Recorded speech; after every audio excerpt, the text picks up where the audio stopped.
నమస్తే, welcome to my channel. ఎండు చేపల ఫ్రై.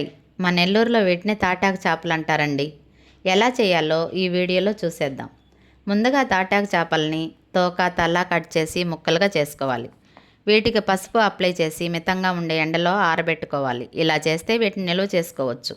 ఇప్పుడు వీటిని ఒక మూత డబ్బాలో ఎయిర్ టైట్ కంటైనర్లో వేసి ఫ్రిడ్జ్లో పెట్టుకోవచ్చు. వీటిని మనకు అవసరమైనప్పుడు ఫ్రైకి కానీ కర్రీకి కానీ వాడుకోవచ్చు.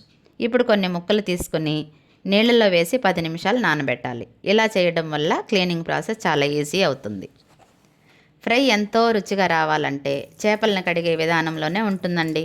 కొంచెం ఓపికతో వీడియోలో చూపిస్తున్న విధంగా కడిగారంటే ఫ్రై చాలా టేస్టీగా వస్తుంది.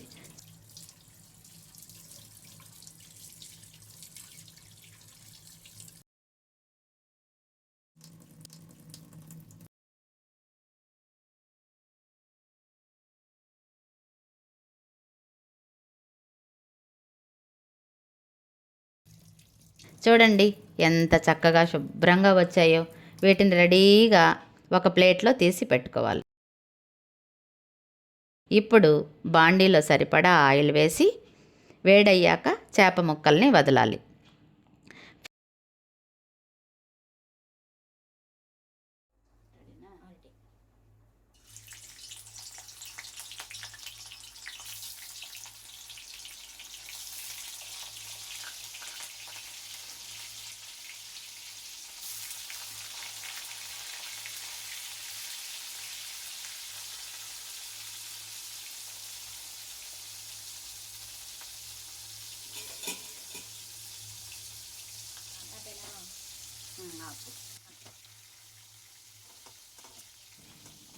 ఫ్రైకి ఆయిల్ కొంచెం ఎక్కువే వేసుకోవాలండి. ఫ్రై అయ్యాక ఎక్స్ట్రా ఆయిల్ని వంపేసుకోవచ్చు. చూడండి చేపలు బాగా ఫ్రై అయ్యాయి. స్టవ్ ఆఫ్ చేసి ఇందాక చెప్పినట్టు ఎక్స్ట్రా ఆయిల్ని వంపేసుకోండి.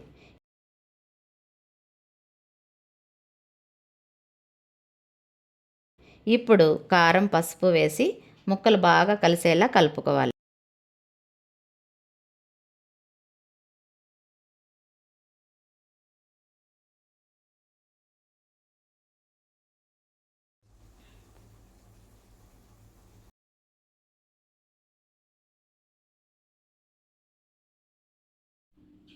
అంతేనండి, ఎంతో టేస్టీగా క్రిస్పీగా ఉండే ఎండు చేపల ఫ్రై రెడీ.